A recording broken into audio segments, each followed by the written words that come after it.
What's up, everybody? On a Monday.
Oh, yeah.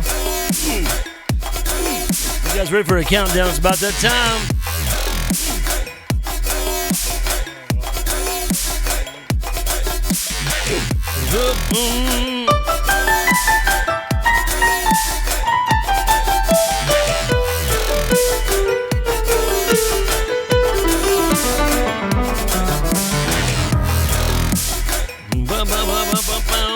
Yeah. Okay, it's 10:30. No, it's not. It's 11:30. You guys ready to get going? I've lost track of what time it even is. I don't even know what time it is. Time for the Vital Axiom. That's what time it is. Time to rock and roll with the show. Time to get her going, get her done, get going, get that thing on the road, get her up and in gear, and hammer down. Too much coffee. Hey guys, how you doing? Welcome into the Vital Axiom on a Monday, 900 and, what is this, 934 internet broadcast here on the Periscope and the YouTube and the Facebook. How you guys doing? Welcome in. It's a busy day here at the church. A lot going on. We got food distribution and lots of people lining up to get food today. And then later this afternoon, we're supposed to get a load of mattresses. I think they're coming from a military base, probably used, of course. And then also, tomorrow a load of furniture from the same place, probably, barracks type bedroom furniture. I've seen some pictures. So sorry, and we've done it before, so I feel like it's going to be some pretty decent stuff. If you know somebody needs some furniture, it's not really ours. We're just kind of using our facility to house it for folks. But I'm sure we'll be able to give it away. What's up, everybody? Hey, Nicholas. How you doing, buddy? Good to see you on. And there's Lisa. Hey, Lisa. Lisa's in the house. And then tell that little baby thank you for the note she gave me, Lisa. It's so sweet. Hey, Uncle Aaron's here. Gary, how you doing? Kraft is here. How you doing, Gary? Pauline's in here. Patty got in. And over there, I think Denise is on Periscope. And I don't know if anybody's on the other Facebook or YouTube. I can't see all those, so. Oh, did you hear that? Wow, it freaked out.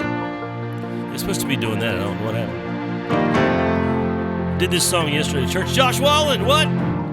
What? Are you here? Good to see you, buddy. Good to see you on the show. Sorry, we're going to talk this week again about progress because it's kind of a big deal.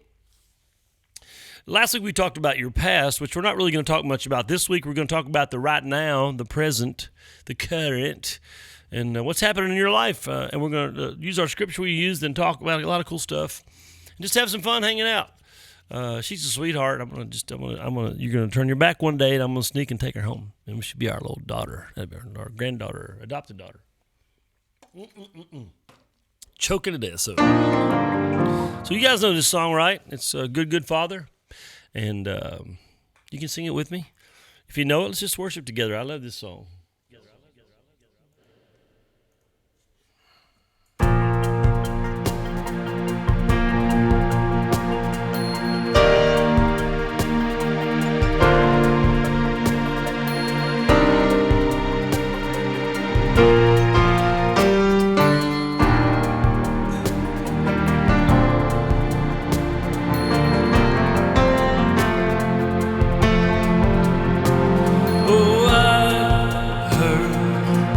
many stories of what.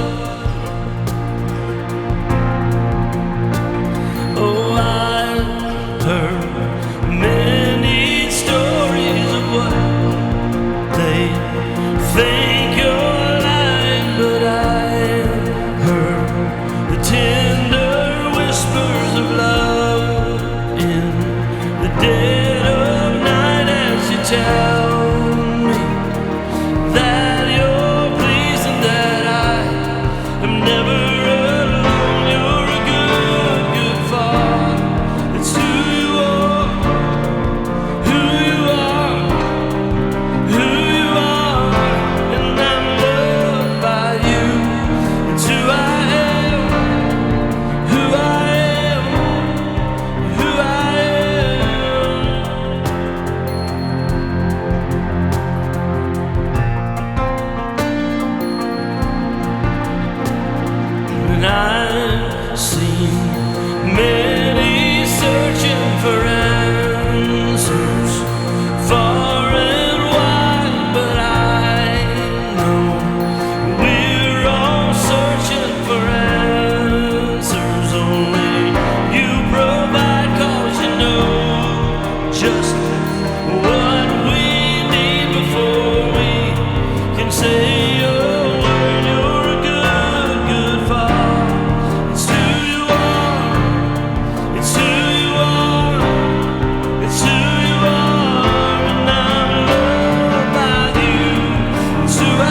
about the word worthy. Worthy. Worship. One of my friends used to say worthship. Worthship. God is worthy. He's worthy of our worship. He's a mighty, great, loving God. How you guys doing today? I'm so glad to see you on here. My uncle's asking for prayer. He's been having seizures. I'd like to ask you to lift him up in prayer and believe God for a touch in his life. Thankful for God's love and mercy, Reedy says. Thank you, Janet. I didn't write it. I wish I did, but I love it too. I love it. Sorry about all the at the beginning. I thought I was ready. I did a bunch of water drinking. I've drunk about half of that or more, and it's still, well, anyway, enough of that. One of my friends says, please don't talk about it. But I struggle, so I just want you to know that every now and then I can sing on occasion. Except when that's going on. We're glad to have you on the show this week. It's another week of the Vital Axiom. If you just got here, it's 934 broadcasts. And we're talking this week again about progress. And so I kind of do a quick review. Last week we talked about how you can't deal with the future and you can't move into the future until you deal with your past. You can't move to what's forward until you fix or deal with what's lying behind. And we did that. So then we said, okay, so are you moving forward? Are you progressing? And here's our passage again. I want to read it one more time for us so we can remember. One thing I do, this is my one aspiration. This is the Amplified Version. Forgetting what lies behind and straining forward to what lies ahead. So we last week we did forgetting, moving away from the past, letting go, not holding on. Then he says, then I strain. Now we're going to talk about the straining part this week, that moving forward. And I press toward the goal to win the prize to which God in Christ Jesus is calling us. You know, sometimes you have to back up, we said, before you can move forward. You got to be able to deal with that. So here's where we are. Are you making progress? So then if you've dealt with the past, crazy, 934. I know that. Can you believe it, Josh? Josh has been hanging around for a while, almost 1,000. I know that. We were talking about a fundraiser, but we've kind of said, well, it doesn't look like it's going to happen. I want to do some upgrades, but maybe sometime in the future. Are you making progress? Have you dealt with the past? And if you've dealt with the past, you should be prepared to move forward, right? Not necessarily. Here's the question I want to ask you. I want you to think about your spirituality, your relationship with God, your relationship with God in this very moment right now as we sit here. And here's my question for you. Is your spiritual life on idle?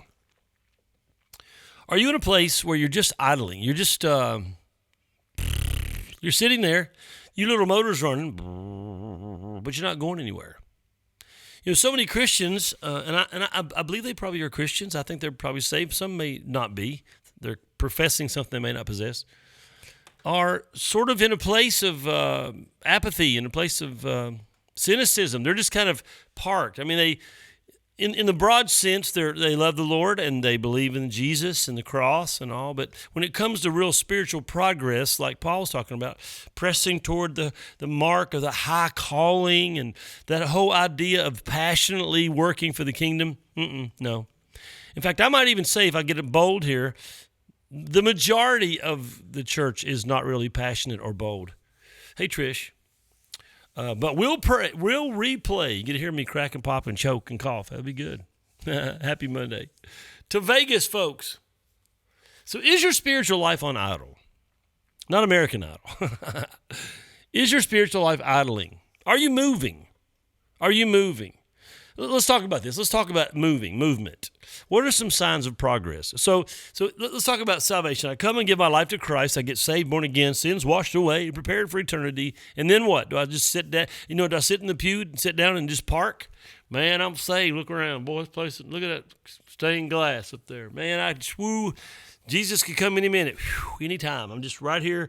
Is that what we're supposed to do? That's what most of the church does. Hey, Tim Cornette. So what does moving look like? Well, first of all, forward motion. Forward motion. You know, I don't care how long you've professed salvation. Are you still sitting in the same place you were sitting in when you got saved? Has there been spiritual growth, which we'll talk about growth probably tomorrow? Are you moving forward?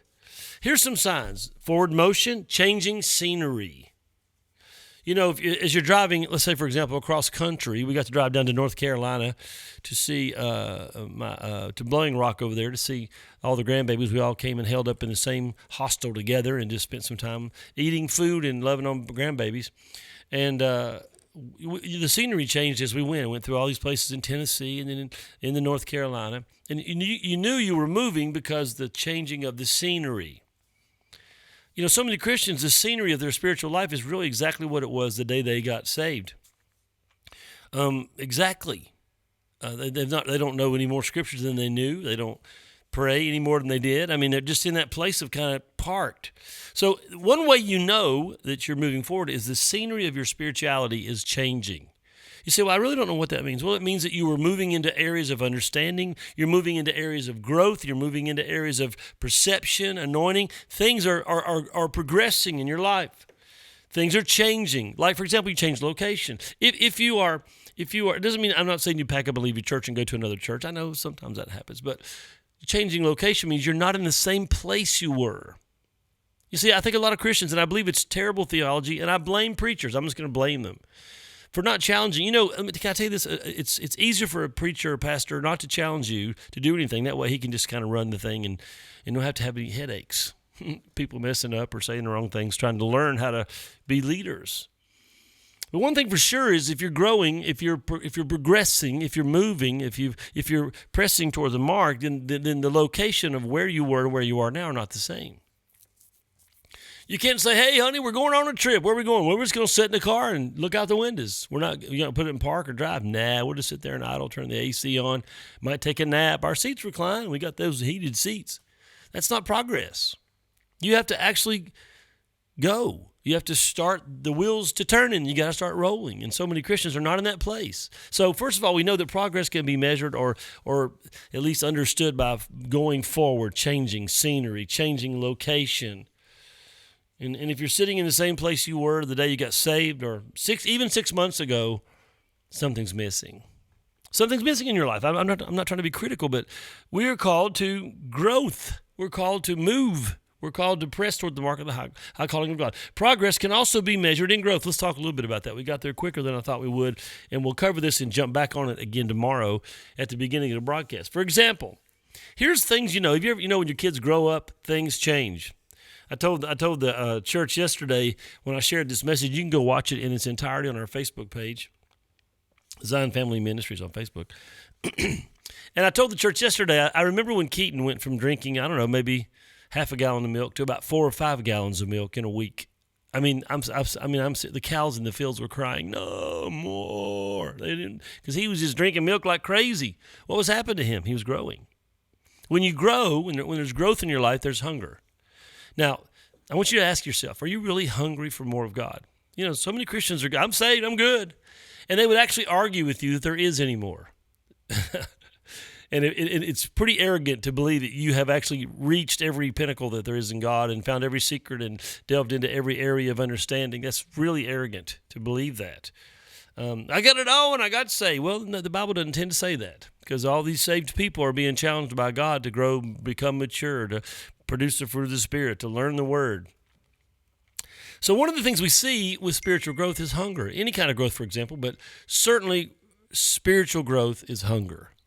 Your appetite increases. You have to have more. You got to have a little more. It's like, when you're a little kid, you get a little serving this big, and when you grow up, you get a serving this big. I mean, it's like, whoa, you're eating the whole sandwich, the whole large pizza by yourself. Another thing that happens is that things that used to fit don't fit anymore. If you're making spiritual progress, you're going to have some new attire, new shoes.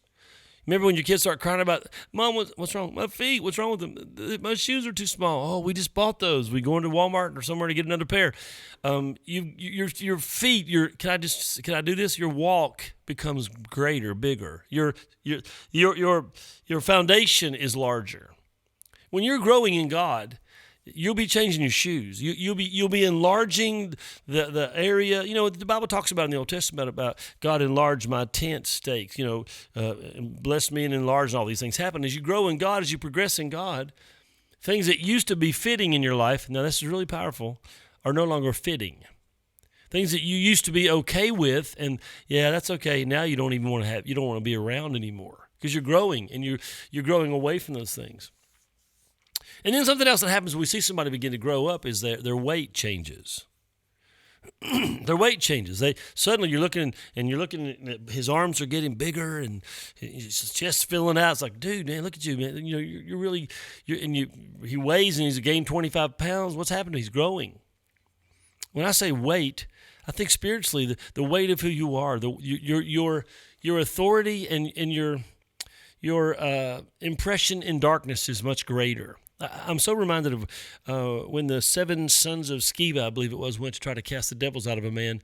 And the man said this before he whipped them real good. He said, Jesus I know, and there's another person who carries weight with me, and that's Paul. So what happens when you grow spiritually, your weightiness in spiritual authority just increases. You become more of a threat, more of a danger in darkness. You're waiting. And then the last thing I wrote down, we'll talk about this more tomorrow, is your strength. Your strength you just get stronger. Things you used to be you could not endure, now you can endure. Things that you could not really bear or lift or whatever. Now you got it. What happened to you? You've grown spiritually. You progressed. So I want you to think about these things today. My question really is, are you progressing in God? Are you moving forward? Now, we talked last week about maybe your past is your problem. But now we're going to talk about maybe your present is your problem. We're going to talk about some things in your life that might be hindering you from really growing or moving on in God or becoming a mature, strong Christian full of spiritual authority. It's really a big deal for your life and for your church and the ministry you're involved in.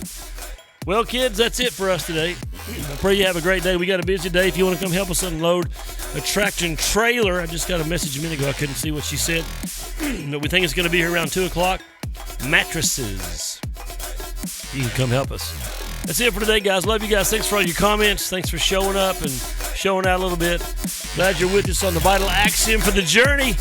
934 is in the tank. Love you guys. See ya.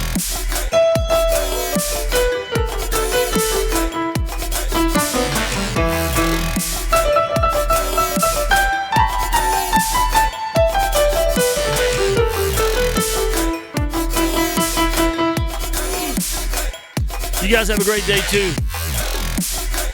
And by the way, thanks for watching the Vital Axiom.